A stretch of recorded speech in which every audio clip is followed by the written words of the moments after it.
Recent research into how the human brain works is inspiring classroom techniques and activities.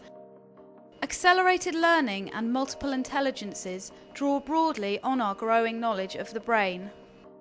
Probably within the next 10 years, virtually all schools will consider learning how to learn, mind mapping, reading, learning thinking skills and so on, just to be a normal part of the curriculum. In the way we think of standard note-taking now as normal, this new field will become normal within 10 to 15 years. Tony Buzan is a popular and widely read author on learning and the brain. In March 2004, Tony hosted a day of workshops and seminars which introduced staff and children from Kent to whole brain accelerated learning techniques. Leonardo da Vinci said that two things had to be done, numbering two. One was that you had to develop your senses. So to teach a child, you had to develop all the child's senses. The second was you had to realize that everything connects in some way to everything else. The different things that we are now finding out about the brain it's not just memory, it's the fundamental building blocks for how our brains work. It's all the senses that we need to be looking after and nurturing with the children. It's all the intelligences. How many senses do we have? 5. Some people believe in 6. Kaz White, a presenter from educational training outfit Positively Mad, gave a demonstration of multi-sensory teaching methods. First of all, there are 5 senses that we use a little bit all of the time. Of those 5 senses, there are 3 that we use the most for learning stuff. However, of those 3, there is likely to be one that you have a personal preference for. Now, the one that you prefer might be different to the person next to you. People have an individual preference which affects how they learn. Let me show you what I mean. Some people learn best by what they see. Some people like to look at things, they like to picture things, they like to see just what it looks like. These people are called visual learners. What are they called? Visual learners. Fantastic, but I tell you what, not everybody learns that way. Other people learn quite differently. Other people learn best by what they hear. Fantastic, they like listening, they like talking, they like listening, they like talking. These people are called auditory learners. What are they called? Brilliant, but I tell you what, not everybody learns that way either. There's another group of people, and sometimes we've forgotten about them in the past. But these people learn in a different way, and it's important to make sure we remember them as well.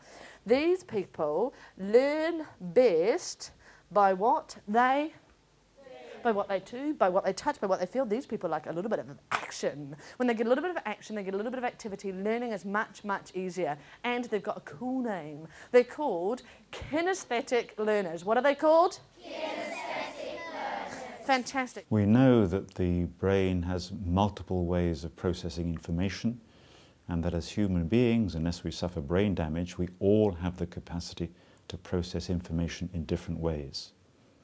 So we're not simply specific types of learner, a visual learner, a verbal learner, a kinesthetic learner, although we may have preferred styles of learning. It doesn't mean to say that we should emphasize the styles of learning that we seem to prefer. We need to exercise all styles of learning, and teaching learning that focuses on multiple ways of learning will in the end cater for the needs of a mixed ability class more successfully. And to me, if I want everybody to learn, the best thing I can do is do a little bit of all 3. If I do all 3, everybody gets to learn, and learning becomes memorable for everybody. So that's what we're going to do right now. Right now, we're going to learn something using all 3. Can I just check, can anybody here count to 10 in Japanese? Ooh, a couple of people. I tell you what, we're going to make sure everybody here can count to 10 in Japanese, including all of the adults. Now, first of all, we're going to do it in an auditory way. So what I'm going to do is I'm going to say the number in English, and then I'm going to ask you to say the number in Japanese back to me when I say it. So number 1, ichi. Ichi. Number 2, ni. Ni. Number 3, san. San. Number 4, she. Number 5, go. Number 6, roku. Number 7, sheechy. Number 8, hatchy. Number 9, coo. Number 10, Jew. Now, that's one way to do it, but I reckon we can have a little more fun with that. Can everybody imagine they are Japanese sumo wrestlers? And I want you to say, Ichi! Ichi! It does feel good. You can try it. Ni! Ni! San! San! Shi! Shi! Go! Go! Roku! Roku! Shichi!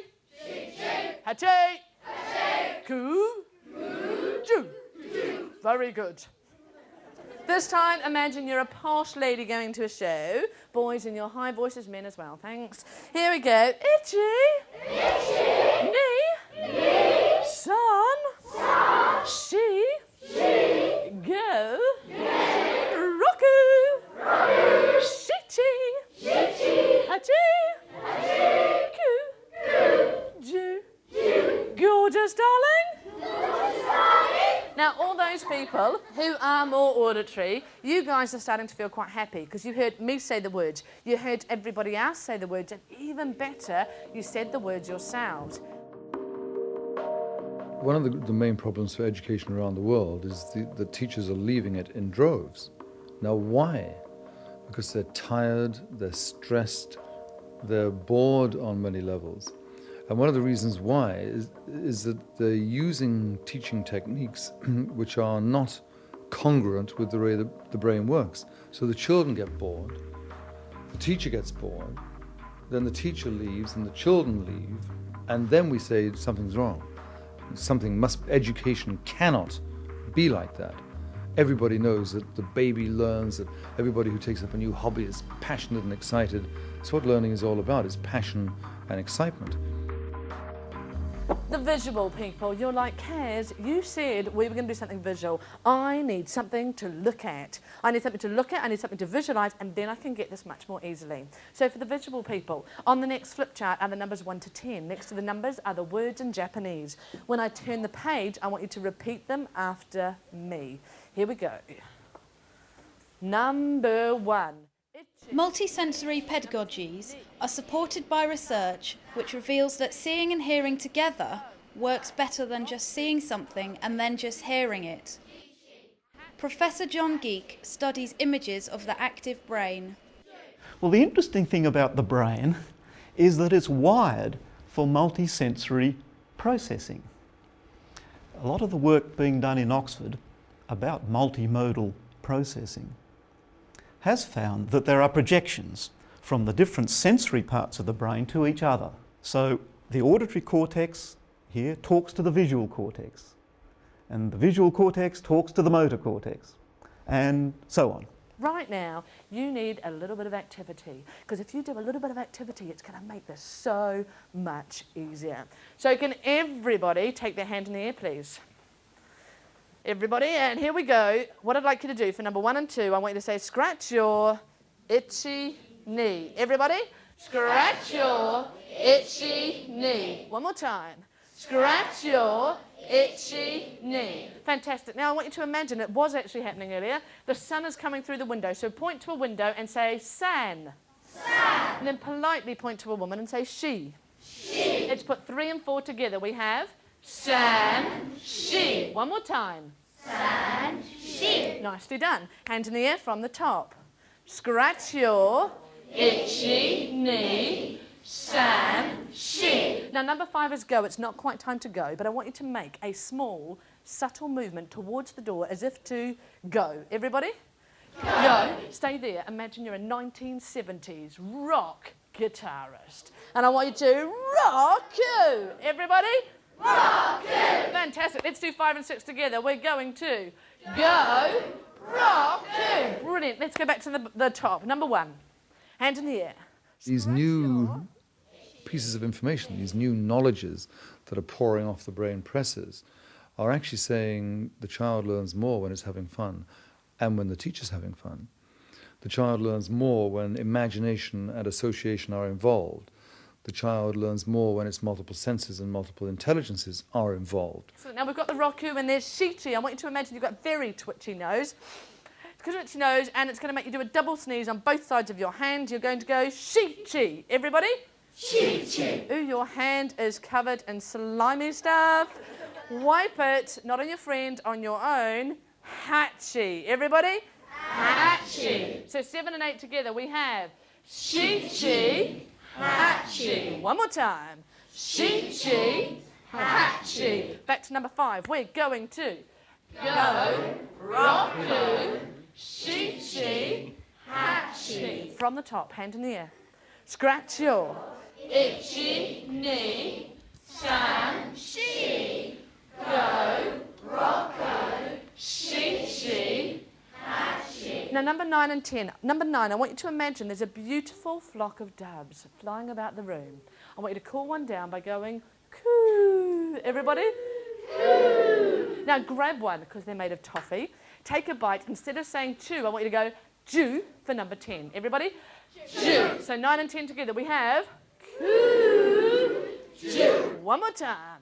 Coo, Jew. That's looking good. From number 7, the double sneeze, we have Shichi, Hachi, coo, Jew. Back to number 5. Number 5, we're going to go, Roku, Shichi, Hachi. We know that simply working with a computer, or simply working through writing, or simply working through copying from the board, or simply working through a series of examples is not sufficient to fully engage the cognitive functions and all areas of intelligence. We need to have multiple ways of challenging children and of presenting and communicating what we've learnt to each other. So a brain-based approach is a multisensory approach, because that mirrors what we know of human thinking and how the brain works. I have an incredible memory. I'd like to take the hand, I'd like to shake the other hand and say, well done me. Well done me. Research into the way the brain works points to the need for integrated thinking.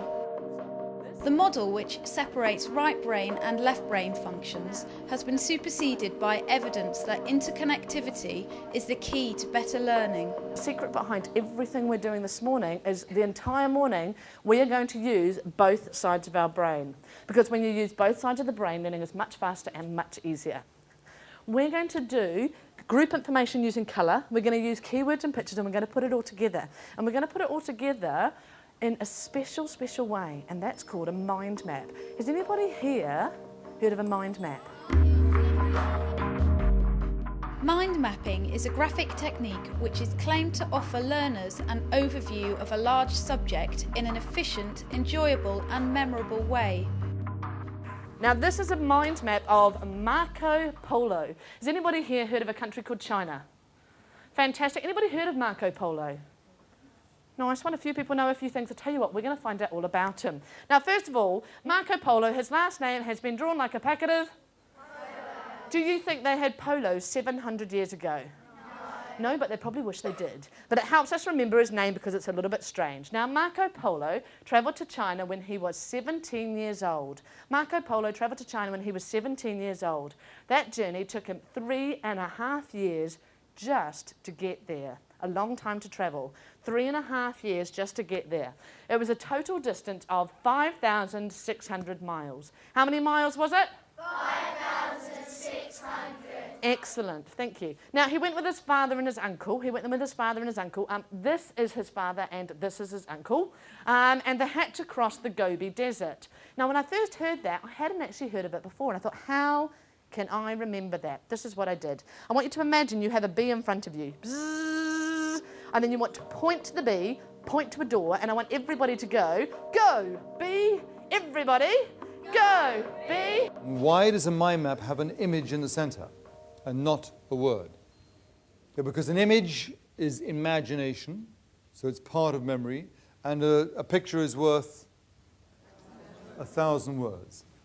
Whenever you're teaching the kids in the class geography, history, English, mathematics, whatever it is, image in the center. Before he left China, he made friends with the Chinese emperor. The Chinese emperor was a very powerful man, and he gave him a golden tablet.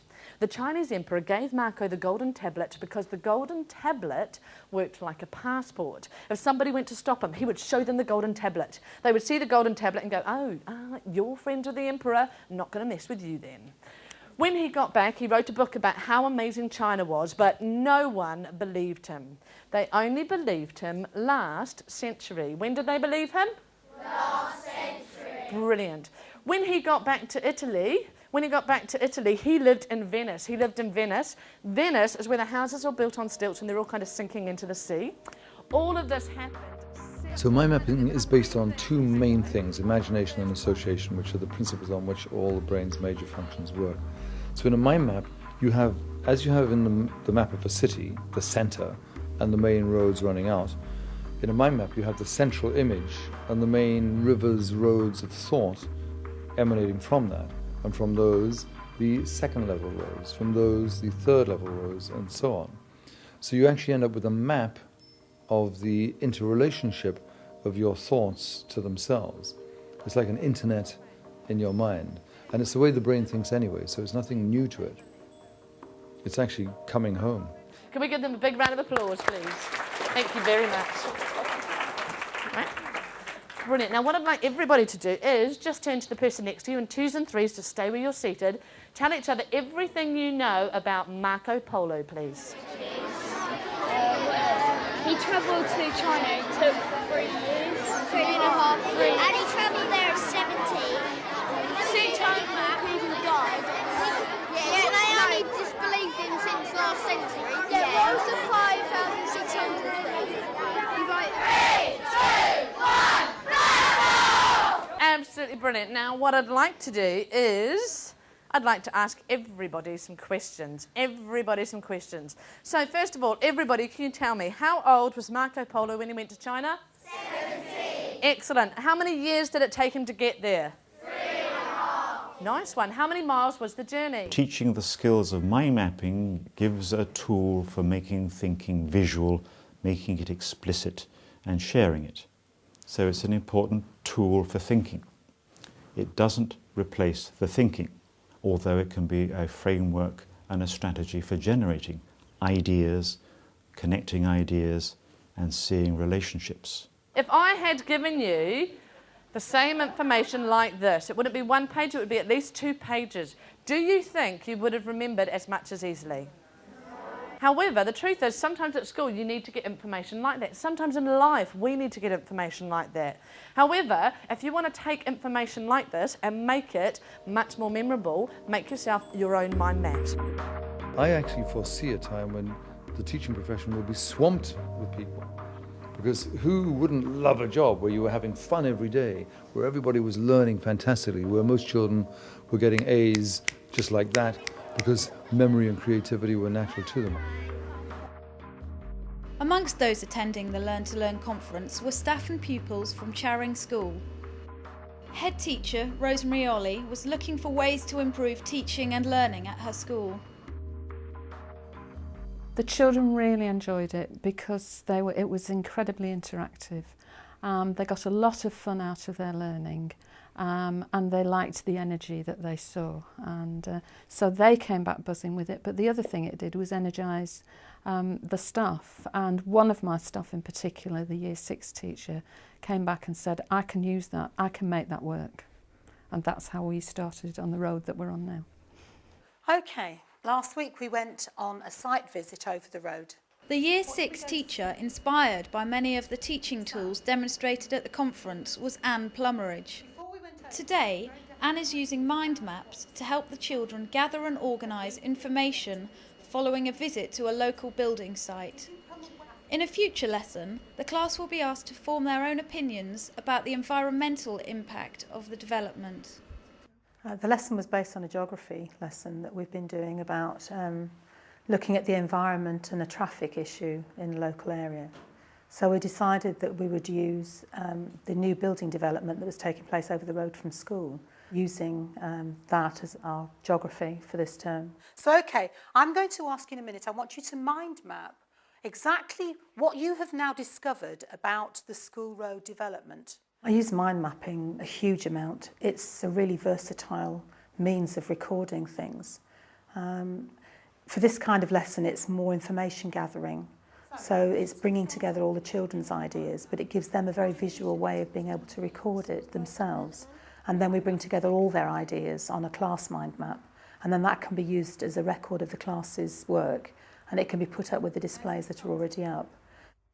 Now from there I want you to take it and I want you to put in all the things that you know now about the site from our visit and from what you learned by talking to Kay Martin when she came in to answer your questions. Okay, you've got your questions in your book, so you should be able to find them. You have about 5 minutes to do this, okay?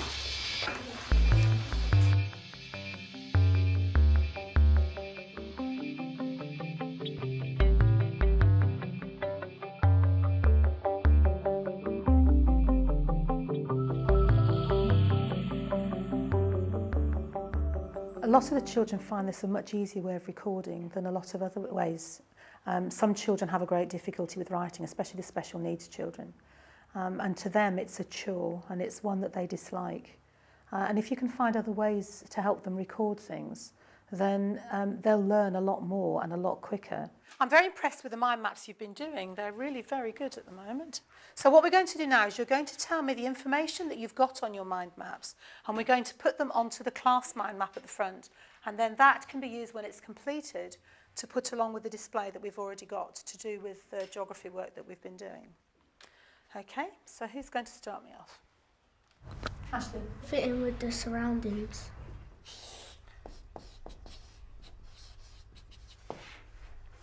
Fits in with the surroundings. Very often they'll use it as a class activity to start the theme, but they'll also use it on an individual level when they're doing story writing, for example, or a more creative piece of work to get them into the thinking process and the planning process. I think my left side of my brain was used more because we didn't know about mind maps, and now it's helped me to use both. It helps me order my work a lot better. Like if you're writing a story, you can put all your ideas down instead of putting it in a list and waiting till the end. I like using a lot of colours, and if I use colours, it sticks in my brain. We've been using our mind maps to write down what we know about a topic in science before we start it and what we know about it after we start it. You can like revise with it by looking at it like 5 times, then it gets stuck in your long-term memory. As well as aiding pupils learning at Charing, mind maps are benefiting teachers. The teachers have used it as a method of planning. Medium-term planning in particular they've used it for. And my Year 6 teacher at the moment uses it for weekly planning to show the children what they're going to be doing during the week. And she also asks them to add anything to this mind map in case they think that they could do other strands of work alongside the things that she's already planned. For quite a few years we've been having to teach in boxes. We've had, this is a subject for maths and that's ICT and that's DT. And the children have actually had to think in those boxes. They've not been allowed the freedom to move between one subject and another. So consequently, they can't transfer the skills they learn in one subject over into another subject area. The cross-curricular planning and learning and the mind mapping allows them to do that. Lindsay? There are going to be 7 flags. Kaylee? There's going to be very small gardens. Very small gardens. In front of 2 of the shops, there was going to be a car park. Who for specifically? Claire. Anne's cross-curricular approach does seem to reflect the associative way in which the brain works. I think the big key word would be interaction rather than separateness. Taking opportunities to show connections, parallels, analogies between areas of curriculum. Secondly, would be revisiting areas in a spiral way so that we're putting in some reinforcement. It has to be in different contexts, otherwise it'll clearly be boring. But we do want to be leading our children in schools towards independence so they feel confident and independent about what they're knowing. Daniel? There was meant to be no access from the school road. Claire? Some steps and a slope. The bricks on the old houses matched the new houses. There were several children in the class last year who had quite large problems with recording work and the way they understood it. And for them, this was a lifeline. Because they can use pictures to help with the key in certain words. They don't have to actually read screeds of writing. And a way that they learnt with the revision was just to do the mind maps, and then they could look through them in their own time as well. And it just sticks because of the use of the colours and the pictures and the way it's designed. It just works. I wouldn't use the term accelerated learning. I would call it more enrichment learning, and I would call it's definitely cross-curricular learning. We're trying to make sense of their schooling and their learning by making it more of a cohesive unit with more things interlinked so that they can see how one thing impacts on another. Of course, it's important that accelerated learning doesn't come at the cost of depth of learning. What really is important in learning are the inner purposes, is the deeper understanding that only comes through time and through the experience of reflection and the experience of critical and creative thinking about real problems that deepens understanding. Well, I think we've done an awful lot on here. Found an awful lot of information and a really good mind map at the end of it. What I would like you to do, though, is to think about all the things that you've learnt from the visit to the site and what your first thoughts were when we discovered that we were building over there. I'd like you to actually write about how you feel about this development now in light of going into the site and having a look. So that's what your homework for tonight will be. Okay? One of the issues we had was that we were a school with serious weaknesses and teaching and learning was not good in my school. Now it's been proved to be good because our results went up. Now we can't ever say that it was as a result directly of using mind mapping, but we think, certainly from the feedback that we had from some of the boys, that they liked that method of learning. And we've hooked some of them, we think, into that, which gave them success. My teachers have found it quite liberating working with a thematic approach to what they deliver within the classroom.